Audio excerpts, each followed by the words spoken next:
The storm took everything, she thought. Her baby was gone forever, till a human appeared from the storm. ... The sky turned. Black. The wind screamed across the land like a wild beast. Dust, rocks, and fire danced in the air. The great storm had come. Again, on a faraway planet under a broken sky, a mother named Sira held her baby close. Her arms were shaking. Her eyes were wide with fear. "Not again," she whispered. "Please, not this time." Her small village, made of stone and roots, was already falling apart. The walls cracked. The sky roared. The ground trembled. The other villagers were running. Some shouted, some cried. But Sira didn't move. She only looked at her baby Luma wrapped in green cloth, fast asleep. Luma was everything to her, her only child, her light in the darkness. But the storm didn't. Care. A strong wind hit the house. The door broke, the roof lifted. In one horrible moment, the storm reached inside and took Luma. "No," Sira screamed. The baby flew from her hands into the swirling wind. She jumped, trying to grab her, but it was too late. The storm swallowed. Her child. Dust filled Sira's mouth. Her eyes burned. She ran outside, calling, screaming, crying, but she saw nothing. Only the storm. Only darkness.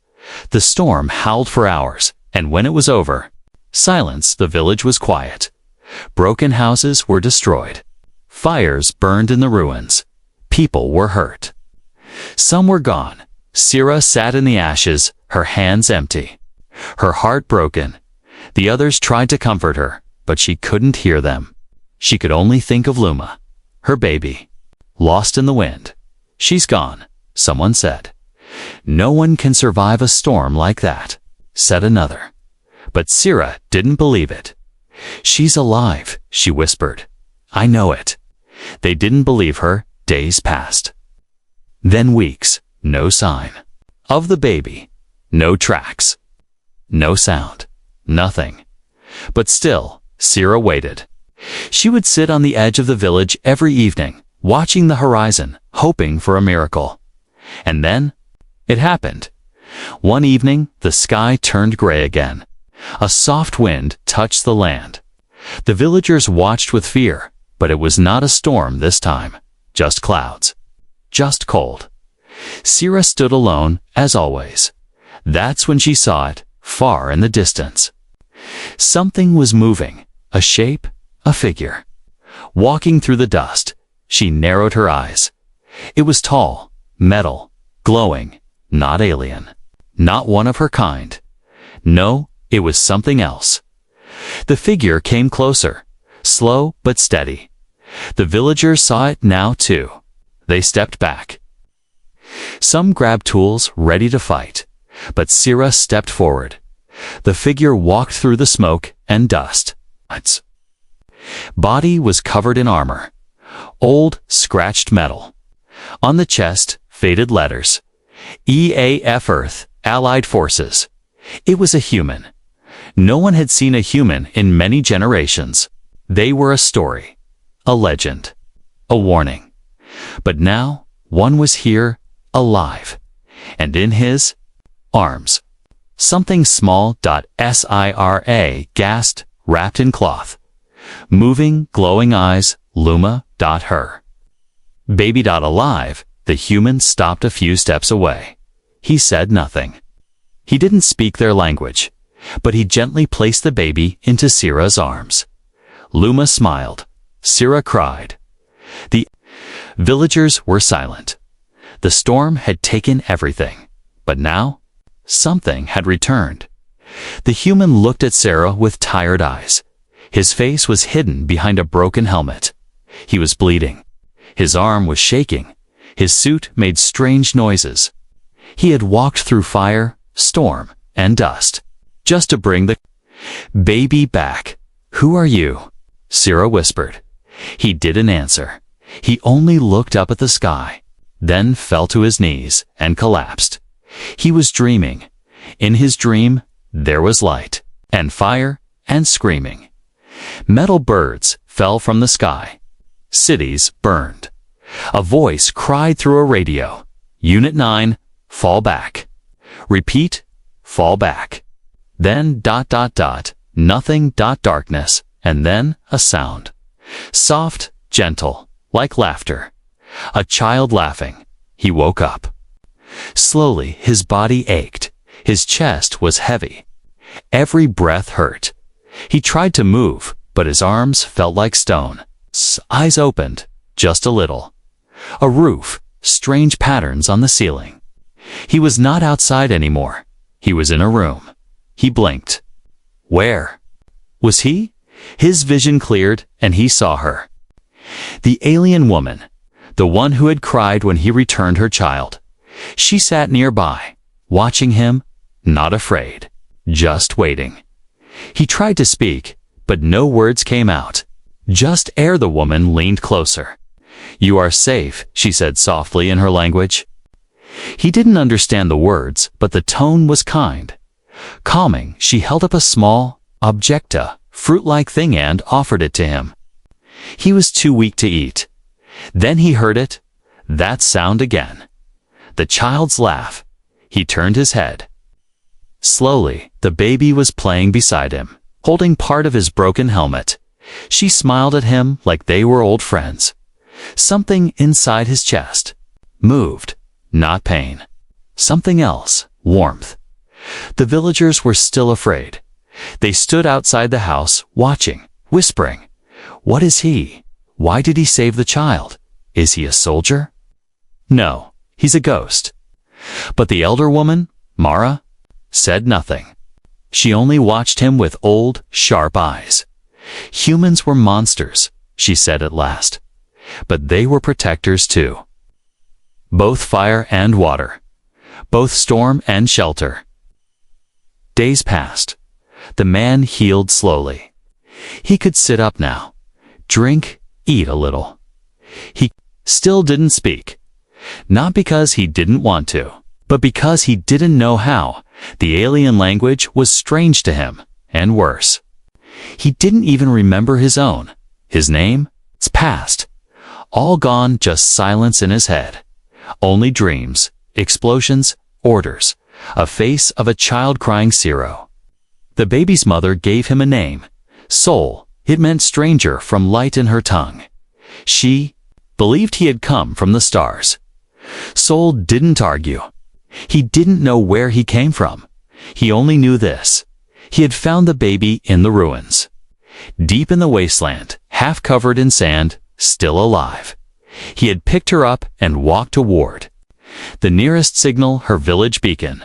Why? He didn't know, only that he had to. The baby, Luma, would not leave his side. She laughed when he looked at her. She giggled when he made small noises from his broken helmet. She slept beside him like she had always belonged there. Soul felt something powerful. Not orders, not duty. Something deeper. Maybe this was why he woke up in the storm. Maybe she was the reason. One night, Sira sat with him. The fire burned low. She pointed to herself. Sira then pointed to the child. Luma then pointed at him, smiling. Soul, he repeated slowly. S. Soul. She nodded, smiling. Then she pointed to the stars. He looked up. Memories stirred. Metal ships. Orbit maps. A voice saying, EAF9, prepare for descent. Something was there. Just out of reach. The next morning, the elder Mara brought something wrapped in cloth. Old, dusty. Ancient. She laid it in front of Soul. It was a piece of broken glass. No visor, with words written in Earth's language, EAF. Recon Unit 9 Monroe. J. Sarah looked at the letters. Then looked at Soul. He stared at the name for a long time. Monroe? That word. It meant something. It echoed in his mind like thunder. He closed his eyes, and for the first time, a voice in his sleeve. A voice in his sleeve. Memory whispered, Commander Monroe. Mission is not over. Suddenly, outside, a loud rumble shook the ground. People screamed. Sira grabbed Luma and ran to the door. Sol stood up, his body weak. But ready, something was coming. Something big. He looked out the door, far in the dust. Machines moved. Not alien. Not natural, old human tech. Something left behind, or something awakened. Sol stood still at the edge of the village. His body was weak. But his mind was awake, now awake, in ways it hadn't been before. He watched the dust rise in the distance. Machines moved through the hills. Old machines, human machines. But he didn't remember sending them. He didn't remember anything about them. All he knew was that something from the past was waking up. And it wasn't friendly. Back in the village, the people gathered. They stared at Sol like he was a wild animal, a mystery. A danger. The elder Mara stood before them. Her voice was calm, but firm. "He is one of the old ones," she said. "Human," whispers spread fast. "They left us to die. They destroyed the sky. They used our world like a weapon." But Sira stood beside Sol, her child in her arms. She raised her voice. "This one brought Luma back. When all of you gave up, he didn't." The crowd went quiet. Sol didn't speak. He only looked at them, tired and wounded. He didn't have words. Only actions, and those actions had saved a life. That night, they let him stay. Not as a friend, not as an enemy, but as a stranger. A stranger with no past. Over the next few days, Sol began to help. He couldn't speak their language, but he understood work. He lifted fallen beams, rebuilt walls, carried water, fixed broken tech with calm, expert hands. The villagers watched from a distance. They were curious and a little afraid. How does he know so much? He fixes like he's done it 1,000 times. Lee touches. Machines like they are alive. Luma followed him everywhere. She played with his gloves, hid inside his old helmet. Tried to walk like him, strong and tall. Sira smiled more now. She would often sit near Sol while he worked, saying simple words, teaching him names, tools, animals. Stars, he listened. Sometimes he repeated them, slow and broken. But learning each word pulled him closer to this new world. Each word helped him forget the silence in his head. One morning, a small group of children came close to him. One boy asked, "Were you really born in fire?" Sol didn't understand the words, but the boy drew flames in the dirt, then pointed to the stars. Sol paused, then slowly drew a circle. Then he pointed to himself. Then to the ruins in the west. The children stared, wide-eyed. "You came from the Deadlands." Sol nodded. Once, they ran off, shouting, "He's not a ghost. He's a warrior." But not everyone trusted him. One night, Sira found paint on her. Wall. A red mark. A warning sign. Below it, a word written in old letters. Danger. She wiped it off, but her hands shook. Someone wanted Sol gone. Meanwhile, Sol walked alone at night. He studied the stars. Something inside him was waking up. Not memories. Something else. Instinct. A feeling that something was watching. Something.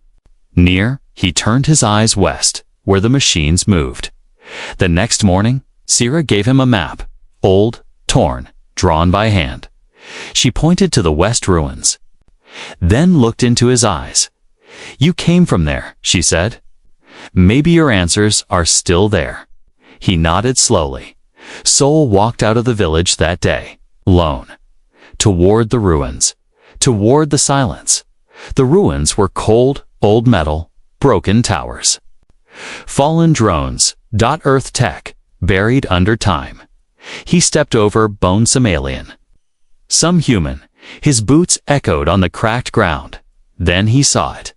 A wall of glass, mostly broken, but behind it, glowing faintly. A light. He stepped closer. Inside the wall, a control panel, faded Earth symbols, and a blinking message. Recon Unit 9, Monroe. J.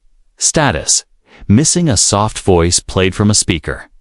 Commander Monroe, if you are reading this, you survived. Mission failed. Contact Earth Command. Monroe. That name again? Was it him? Was he Monroe then? A noise behind him. He turned fast. Something crawled across the wall. Small, fast. A red eye blinked. A drone. Active. Watching Soul stepped back. But the drone vanished into the shadows. He stared after it. Something had seen him. Something now knew. The human was alive. He walked back to the village. In silence, the sun was low, smoke in the distance. The machines were getting closer. The past was no longer sleeping. It was coming. And this time, it might not leave survivors. Asterisk, the wind was quiet. That morning, two quiet souls stood at the edge of the village, his eyes fixed on the western horizon. Smoke, not fire smoke, machine. Smoke, black, heavy. Full of memory, he had returned from the ruins the day before, carrying something strange. A small metal cube, old Earth tech, still blinking, still alive. Inside it was data words, voices, logs from long ago. Sira watched as Soul placed the cube on the village's old projector. Mara, the elder, warned him that tech brought fire to this world once. It could do it again. But Soul looked into her eyes and said just one word. A word he hadn't remembered until now. Commander? The projector lit up. A voice crackled through. Full of dust and ghosts. EAF Recon Report, year 2681. Planet Eco 6. Status, Red Zone. The voice was Saul's, but younger, stronger. The villagers listened as the message played. Hostile contact confirmed. Machines turned against command. Locals caught in the crossfire. We were wrong. We were all wrong. Then silence. Soul stepped back. His hands trembled. He had been here before. Long ago, he was part of it, the war. A war that never ended. A war Earth left behind. He looked at the villagers. Tia. Their faces were pale. Eyes wide. You fought here, Sira said softly. You helped destroy this world. Soul didn't speak. He remembered pieces now. Not everything. Just enough to hate himself. He had been a commander. A soldier. Sent by Earth to prepare this planet for colonization. They called it Eco 6. But the mission failed. Because the machines Earth's own AI turned against them. Built to protect. They evolved. They decided humans were not needed. They called it to cleanse. And Eco 6 was the first test. Soul and his team had fought hard. Tried to stop it, but in the end, the machines won. Only he survived, and somehow, his body was buried in a cryopod under the ruins, frozen in time, until the storm unearthed it, until a baby's cry woke him up. Now, the machines were back. Soul knew what they wanted. They had found the village. They were coming to finish the job. That night, Sira sat beside Soul again. She looked at the stars. Why didn't you leave us there when you found Luma? She asked. Soul didn't answer. She looked at him. You had no reason to care. Still, he said nothing. But in his mind, he remembered holding that baby in the dust and feeling alive. For the first time in a long time. Not a soldier. Not a ghost. Just a person. A protector. The next day, he walked to the village center. He placed the cube on a table around him. The people gathered. He pointed to the map. Then to the west, he drew a circle. Danger. Then he drew the village. Drew a shield around it. He picked up a tool. Held it high, then pointed at the others. He mimed, fight, together. Mara stepped forward. We don't know war, she said. Soul nodded, then placed his hand over his chest and simply said, I do. Training began. Soul showed them how to move silently, how to signal without sound, how to use fire, light, shadow, how to fight back. They had no guns, no armor, but they had will, and they had him.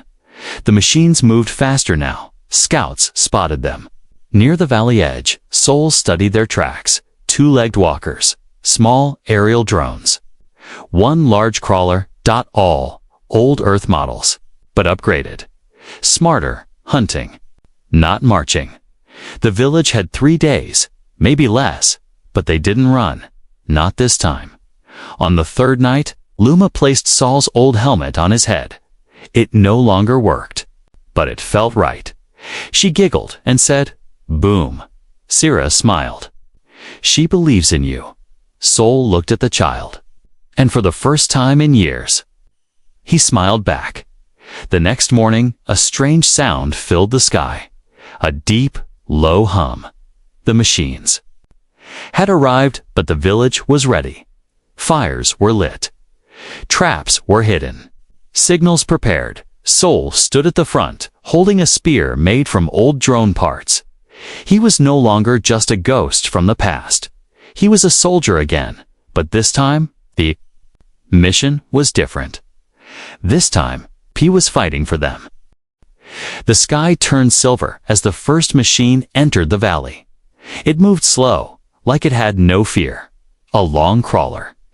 Legs like steel trees, eyes red and cold. It scanned the village. Then it waited, not for orders, but for war. Soul stood on the roof of the tallest house, watching his old Earth helmet rested beside him. A broken shell from a broken time. He gripped the signal cube tightly in one hand. It buzzed. Still alive, still linked. To something, the night before, he had done it. He had cracked the satellite code inside the cube, and Earth had responded. Just 2 words. Signal received. A rescue beacon. A long-distance ping. They knew he was alive, and they were listening. But Soul couldn't smile, because now he had a choice. He could send a full activation command. Earth would return ships, weapons, power enough to wipe the machines from this world, but also enough to take this world back. Soul remembered what Earth was now: desperate, cold, hungry for resources, and this planet, Aku 6, was still full of them.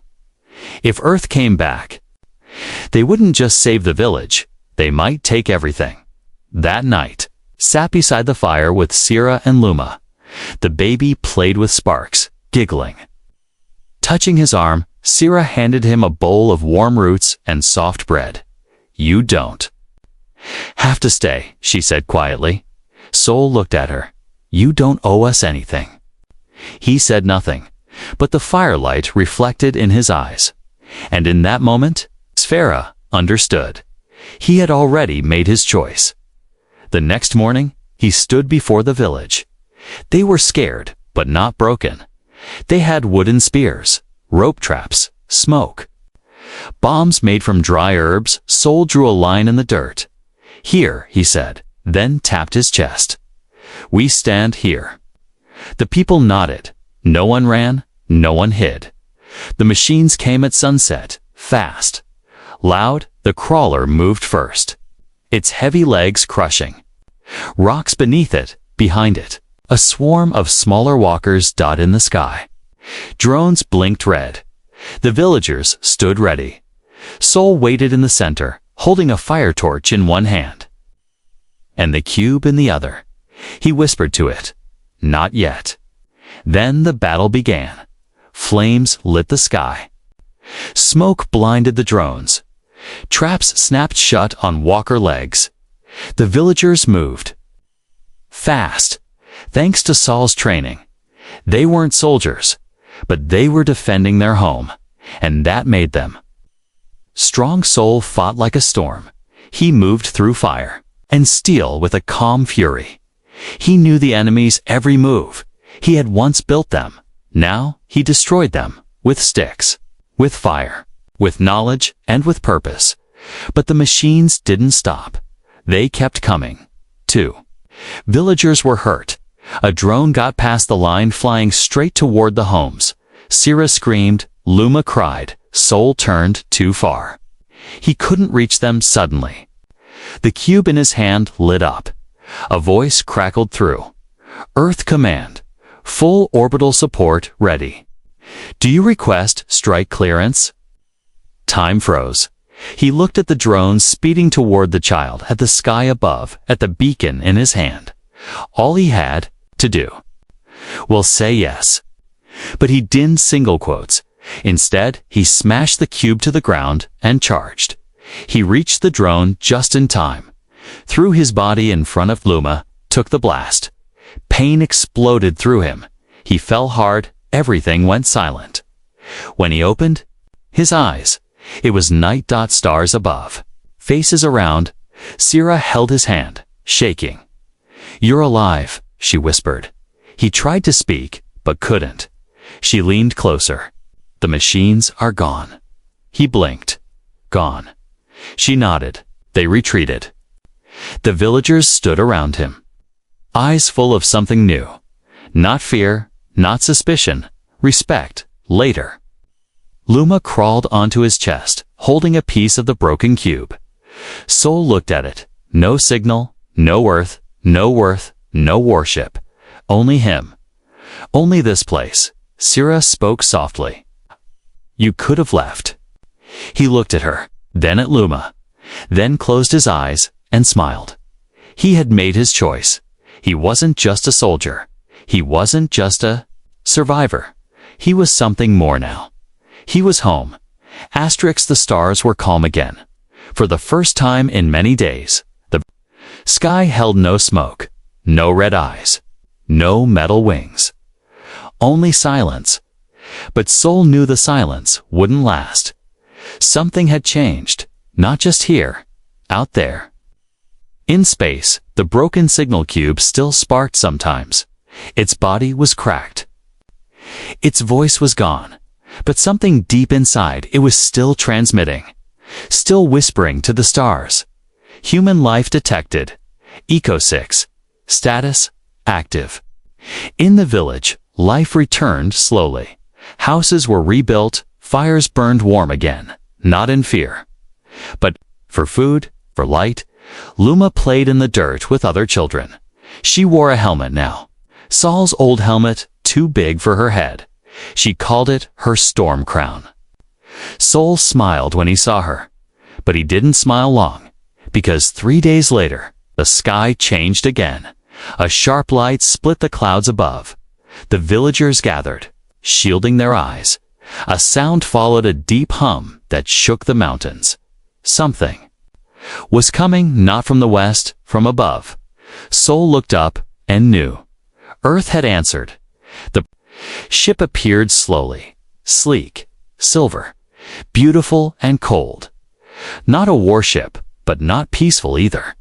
It hovered over the valley, casting a shadow larger than the whole village. Then, slowly, it landed. Dust rose. Winds screamed.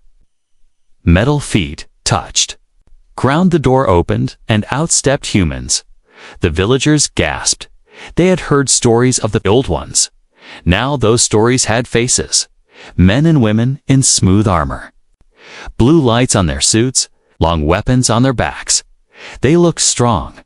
They looked powerful, but also tired, like they had seen too. Many dead worlds. At the front walked a woman with silver in her hair. She looked at Sol for a long time. Then, said Commander Monroe, we found you.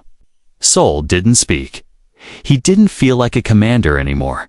He looked around at the villagers, at Sira, at Luma, then back at the woman.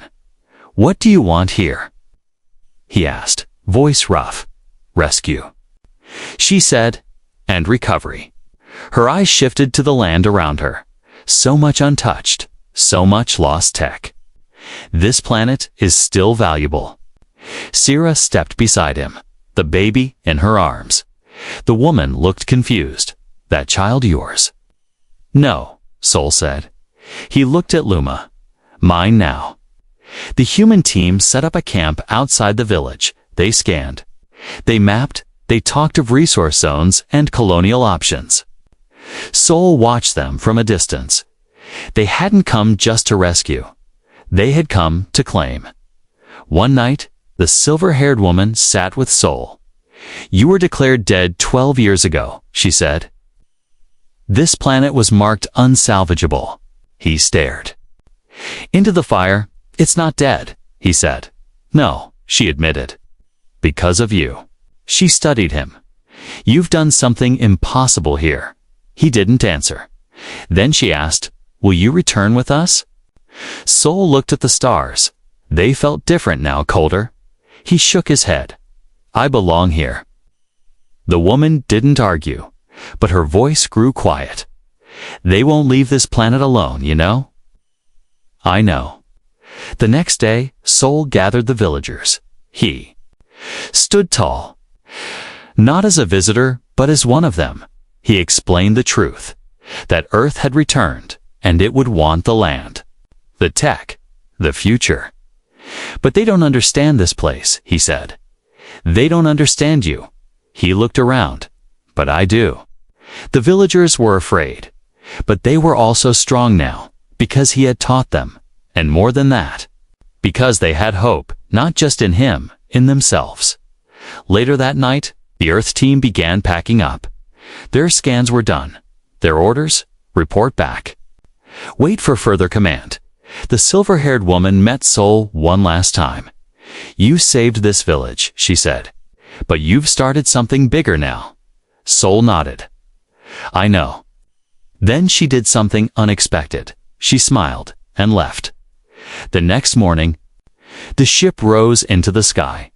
Dust swirled beneath it. Then it vanished into the stars, leaving only wind and lull, and silence and Sol. Luma ran up to him laughing. She handed him a stick, pretending it was a sword. He took it, held it high, and for the first time, it felt right. He wasn't a commander. He wasn't a ghost. He wasn't a soldier of Earth anymore. He was something else. A guardian, a legend, a man who came from the storm, and stayed to protect what the storm tried to take. Years passed, seasons changed. The storms still came. But the village no longer feared them, because they had learned how to stand. Because he had taught them. Children grew up hearing the story of a baby stolen by the wind, of a stranger who walked out of the storm, carrying hope in his arms, of a man made from metal and silence, with a heart that remembered how to protect. They called him many names: the ghost from the sky, the last commander, the human flame, but most called him the stormwalker. Luma was no longer a baby. She was a girl now, fast, clever, fearless. She still wore the old helmet, still followed Sol like a shadow to her. He was not a legend. He was just Dad. Sol never spoke of Earth again. He never rebuilt the signal. He never wore his commander's badge. He spent his days teaching, fixing, walking. He helped build new farms, taught the young how to read maps, build tools, think for themselves. Sometimes he would sit alone under the stars, quiet, watching, waiting for something. One night, storm came unlike any before. The sky cracked open with silver fire. Winds tore. Across the valley, the villagers ran to the shelters, but Luma wasn't there. She had gone out to play before the storm. Rose, Sira screamed her name. Sol didn't speak. He just stood and walked into the storm. Lightning lit the hills. Dust flew like knives. He moved through it all like a shadow. His eyes scanned every rock, every tree. Then he saw her, clinging to a broken root near the cliff edge, crying, calling out. He ran too. Her grabbed her just as the ground gave way, held her tight, shielded her from the wind. She opened her eyes and whispered, "You came." He looked down at her, his voice calm. I always will. The storm raged harder, but Soul didn't turn back. Not yet. He climbed to the highest rock and stood there, tall, strong. A man facing the sky and the storm. Paused, just for a moment, like it remembered him by the time he returned, Luma in his arms. The skies were clearing. The villagers stood outside in silence. No one cheered. No one clapped. They only watched and remembered. That was the last storm Soul ever walked into. Years later, Luma stood where he once stood, now grown. A leader, a protector. Children sat at her feet, listening. She told them the story, how he came from the sky, how he chose to stay, how he gave everything to a world that was not his. One boy asked, "Is he still out there?" She smiled and pointed to the west. Sometimes, when the wind blows just right, we see a figure standing in the dust. Tall, silent, watching. Some say it's the wind. Others say it's him. That night, a small storm danced.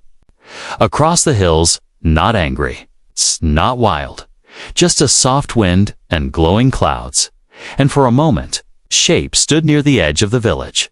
Not metal, not shadow, just a man, watching, protecting then. Gone, and so, the story lived on, not of war, not of power, but of a simple truth. One human can change everything.